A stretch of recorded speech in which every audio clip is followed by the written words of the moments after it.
Bismillahirrahmanirrahim. Assalamualaikum warahmatullahi wabarakatuh. Baik, kami daripada kumpulan yang akan membentangkan hadis yang keempat yang bertajuk Atwarul Khuluqul Insan wa Khatimatuh. Okey. Baik, daripada ahli kumpulan kami terdiri daripada 3 orang lelaki, iaitu pertama Abdul Muiz bin Muhammad Zaki, yang kedua saya sendiri iaitu Muhammad Firdaus bin Muhammad Rizwan, yang ketiga ialah Muhammad Saifullah Amin bin Saiful Rizal.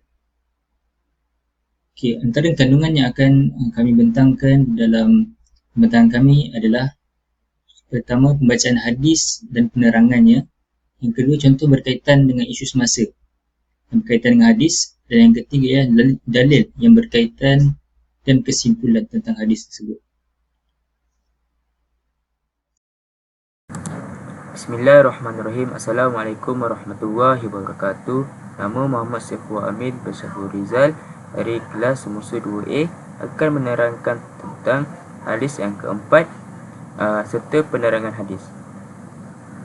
An Abi Abdul Rahman Abdullah bin Mas'ud radhiyallahu anhu qala haddatsana Rasulullah sallallahu alaihi wasallam wa wasadiqu al-masduq inna ahadukum yujma'u khalquhu fi batni ummihi arba'ina yawman nutfatan summa yakunu 'alaqatan misla zalika summa yakunu mudghatan misla zalika summa yursalu ilaihi al-malaku fayanfuhu fihi ar-ruh wa yu'maru bi arba'i kalimat bikatba rizqihi wa ajalihi wa amalihi wa syaqiyyun aw sa'idun wa wallazi la ilahu ghairuhu inna ahadukum la ya'malu bi amali ahli jannah hatta ma yakunu bainahu wa bainaha illa zira'un fayasbiqu alaihi alkitab wal ya'malu bi amali ahli nar hatta ma yakunu bainahu wa bainaha illa zira'un fayasbiqu alaihi alkitab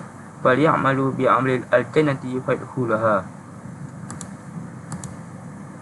Maksudnya, dari Abdul Rahman Abdullah bin Mas'ud radhiyallahu anhu katanya, Rasulullah sallallahu alaihi wasallam telah menceritakan kepada kami, sedangkan baginda seorang yang benar dan dibenarkan kata-katanya, sabdanya, sesungguhnya seseorang kamu dikumpulkan kejadiannya dalam perut ibunya selama 40 hari berupa setitik air mani, kemudian menjadi segumpal darah selama itu pula, kemudian seketul daging seperti yang demikian itu juga, iaitu 40 hari.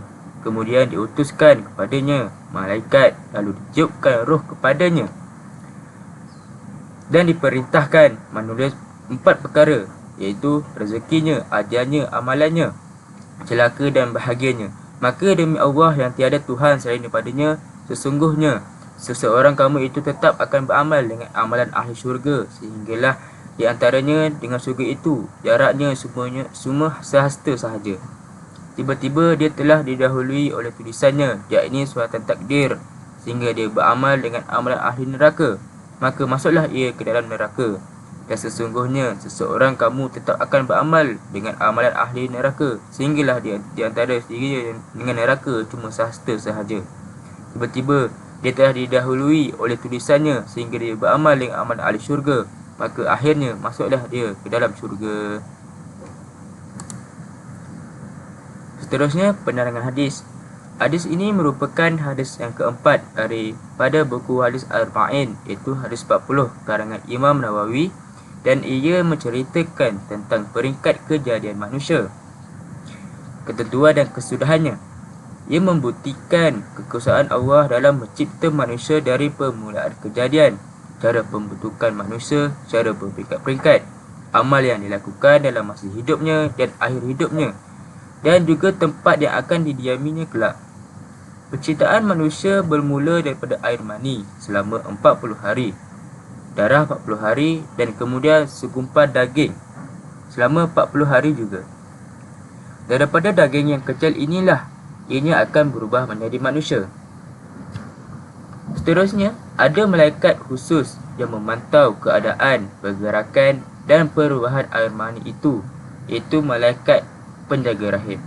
Dalam beberapa riwayat dikatakan, setelah sel janin mula terbentuk dan 40 hari berlalu, malaikat akan naik memberitahu Allah Subhanahu Wa Taala dan bertanya, Allah, adakah perlu diteruskan atau tidak? Allah SWT akan menjawab, ya. Kemudian ditanya malaikat lagi, perempuan atau lelaki? Bagaimana amalannya, rezekinya, ajalnya? Perubahan itu dilaporkan kepada Allah SWT bukan kerana Allah tidak tahu, tetapi kerana malaikat itu terkejut dengan perubahan yang berlaku. Setelah lengkap 120 hari, baru Allah SWT menghantar malaikat yang lain untuk membawa roh sebagai menggantikan malaikat yang menjaga rahim tadi. Persoalannya, kenapa Allah SWT tidak menjadikan manusia sekaligus sahaja? Sudah siap. Allah SWT ingin menunjukkan bahawa malaikat itu disibukkan untuk menjaga manusia sebelum dilahirkan. Apa itu roh? Roh ialah satu jisim yang halus dan lembut dan menyatu pada bahan manusia seumpama air menyatu pada pokok yang hijau. Oleh itu, ianya amat sukar untuk dipisahkan. Bagaimana rupanya, wallahu alam. Akhir sekali, Imam Nawawi menyatakan yang menjadi penentu kepada kehidupan seseorang itu adalah penghujung nyawanya. Hadis ini mengingatkan bahawa orang yang berbuat baik tidak semestinya akan mendapat penghujung kehidupan yang baik juga. Ia dapat menyelamatkan mereka agar tidak sombong dengan amalan yang dilakukannya. Sekian untuk saya, terima kasih.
Saya nak maklumkan, sewaktu PKP 1.0, terdapat banyak kes yang melibatkan masalah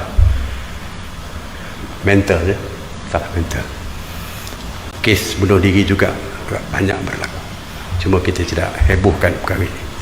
Jadi inilah yang kita jaga, yang kita nak jaga rakyat kita, supaya jangan terlalu menderita. Akhirnya walaupun kita nak selamatkan nyawa, tetapi rakyat menderita. Bismillahirrahmanirrahim. Assalamualaikum warahmatullahi wabarakatuh. Seterusnya saya akan membincangkan tentang isu semasa yang berkaitan dengan hadis tersebut. Okey. Isu semasanya ialah bunuh diri di kala ujian pandemik COVID-19. Sejak berlakunya COVID-19 ini, kita dapat lihat semakin ramai manusia, khususnya orang yang beragama Islam, semakin tidak beriman, seolah-olah tidak mempercayai dengan takdir, iaitu qadar dan qadar yang ditentukan oleh Allah Subhanahu Wa Taala. Kerana kita dapat lihat di mana banyak berlakunya kes bunuh diri disebabkan oleh COVID-19 ni. Minah yang mati dulu. Dong yang mati dulu. Orang tua nak bertengkar ya. Minah yang mati dulu. Dong yang mati dulu. Okey. Menurut surat khabar berita harian yang bertarikh pada 10 September 2021, menyatakan bahawa kes bunuh ini meningkat sebanyak 143%. Sebanyak 638 kes yang dicatatkan di Malaysia antara Januari hingga Julai 2021. Iaitu peningkatan sebanyak 143% berbanding tempoh sama pada tahun lalu. Menurut Dr. Nur Hisham Abdullah, iaitu Ketua Pengarah Kesihatan, menyatakan bahawa laporan daripada PDRM, Polis Diraja Malaysia, yang mana jumlah itu meningkat 1.4 kali ganda. Dr. Nur Hisham juga menyatakan bahawa bunuh diri adalah di antara 10 penyebab utama kematian di dunia. Situasi pandemik COVID-19 ini memberikan impak yang besar kepada dunia, khususnya Malaysia, terutamanya berkaitan kesihatan mental individu itu sendiri. Antara faktor yang berlakunya kes bunuh diri adalah disebabkan hilang pekerjaan atau sumber pendapatan, tekanan keluarga dan masyarakat sekeliling. Sekiranya kemurungan ini gagal kita dikenal pasti dan dirawat dengan baik, maka ia berisiko untuk berlakunya tingkah laku bunuh diri.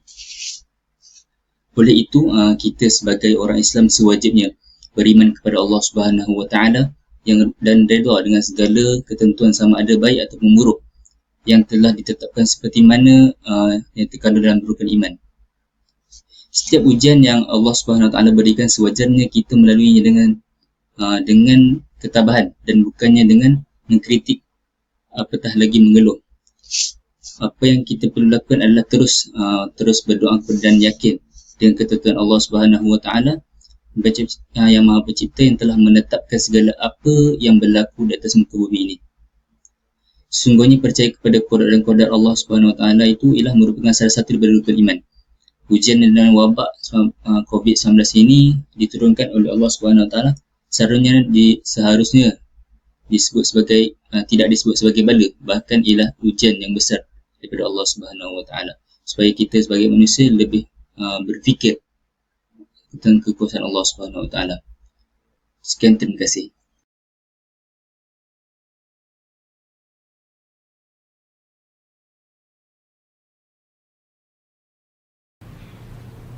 Imam Az-Zahabi sebut dalam kitab Al-Kabair.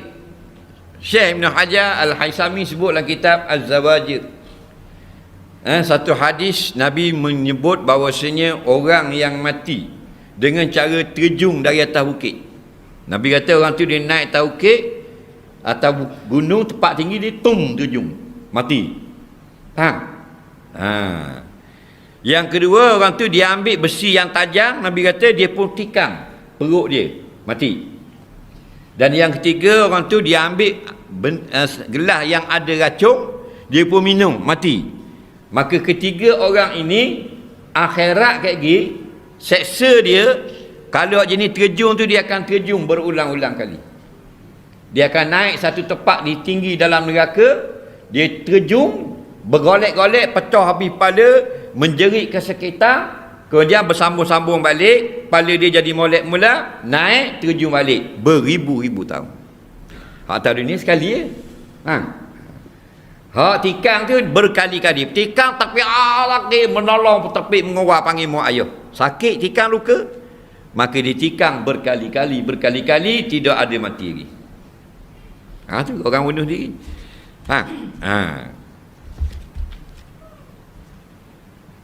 Dosa besar lah bunuh diri, sehingga kalau dia tidak menghalalkan bunuh diri, walaupun dia itu orang masih Islam mukmin yang asli, tidak disemayangkan oleh Nabi, tidak disemayangkan oleh pemimpin negeri, tidak disemayangkan oleh ketua kaum, tidak disemayangkan oleh orang-orang yang ada nama dalam masyarakat, supaya orang lain tak boleh mati macam tu.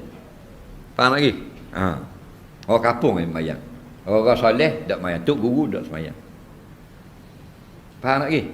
Tu hina mati bunuh diri.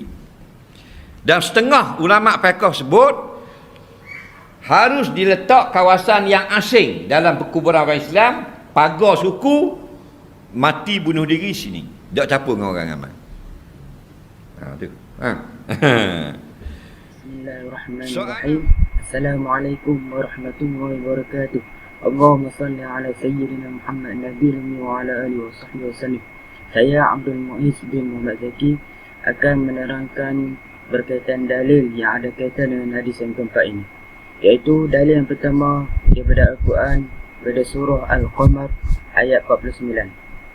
Qala Allah Subhanahu wa ta'ala ba'da a'udzu billahi minasyaitonir rajim, inna kulla syai'in khalaqnahu biqadar, yang bermaksud sesungguhnya kami menciptakan segala sesuatu itu menurut ukuran.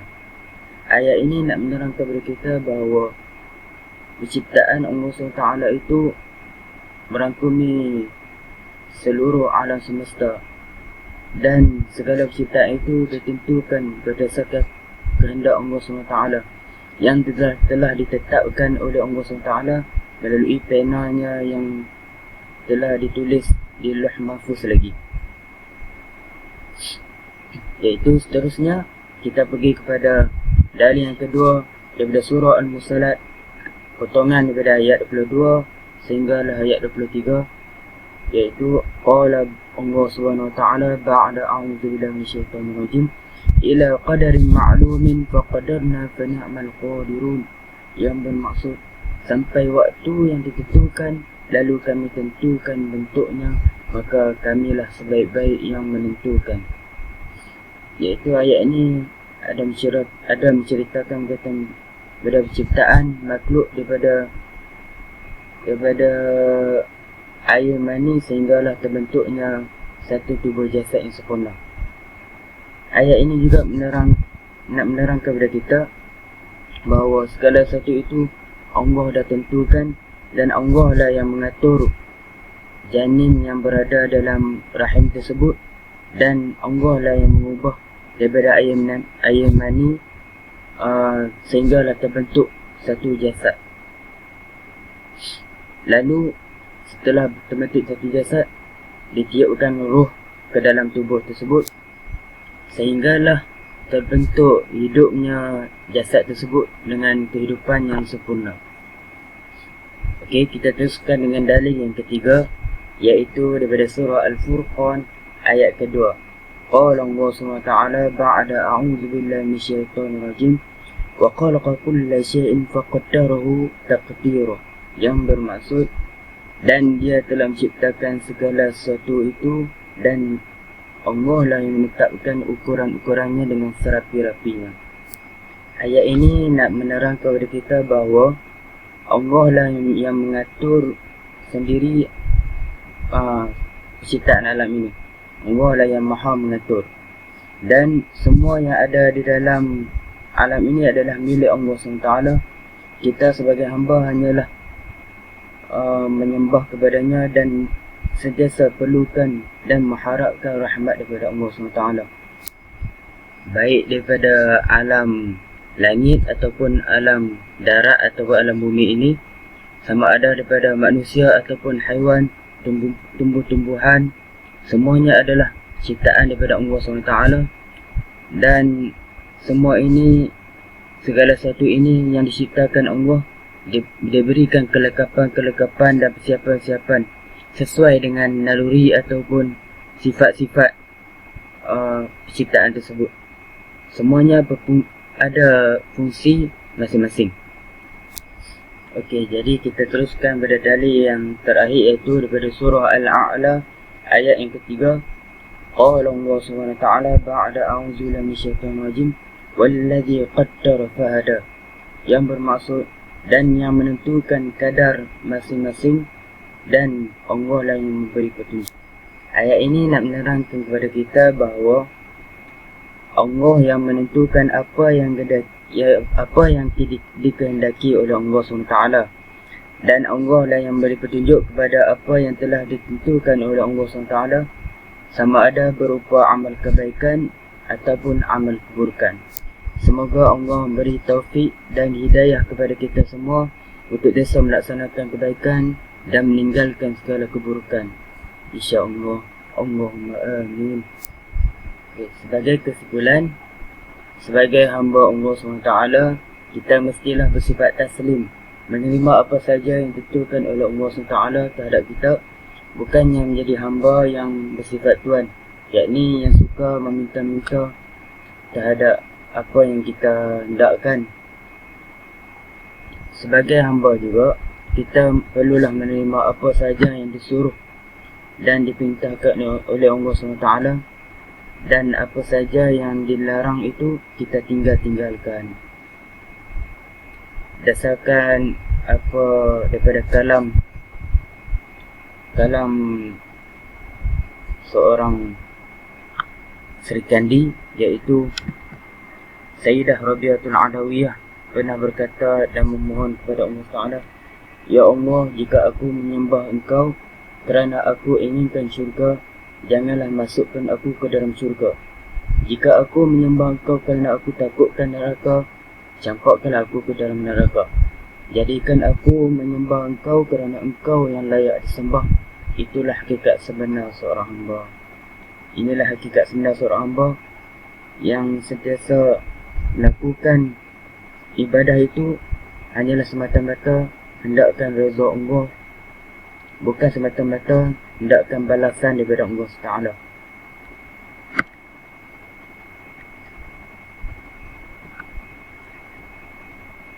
Seterusnya, dasarkan kalam Sayyidah Rabi'atul Adawiyah tadi, kita boleh bahagikan peringkat seorang itu ibadah itu kepada 3.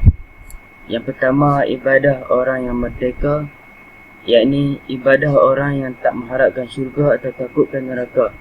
Ini adalah peringkat ibadah yang tertinggi. Ini peringkat ibadah orang-orang salafus soleh ataupun para alim ulama. Iaitu seterusnya peringkat yang kedua, iaitu ibadah hamba sahaya. Ibadah orang yang takut dihukum tuannya, yakni takut diseksa oleh neraka, dan tidak menjadi kesalahan untuk kita beribadah seperti ini kerana lebih baik daripada tidak buat. Dan ibadah yang terakhir ialah ibadah seperti orang yang berniaga, iaitu orang yang hanya mengharapkan ganjaran pahala daripada Allah SWT. Ini juga tidak menjadi salah kerana ianya lebih baik daripada kita tidak buat. Dan yang terakhir sekali, iaitu qada merupakan apa yang telah ditulis oleh Allah SWT, dan qadar pula adalah apa yang ditulis oleh Allah itu berlaku. Nabi Muhammad SAW amat membenci apabila seorang itu membincangkan mengenai qada dan qadar Allah SWT. Oleh itu, marilah kita sama-sama jadi hamba yang sentiasa menyerah dan sentiasa menerima apa yang Allah beri dengan perasaan bahagia, penuh kemanisan dan keindahan. Sekian sahaja daripada kumpulan kami. Terima kasih banyak-banyak. Jazakumullahu khairan katsira wa barakallahu fikum. Wassalamualaikum warahmatullahi wabarakatuh.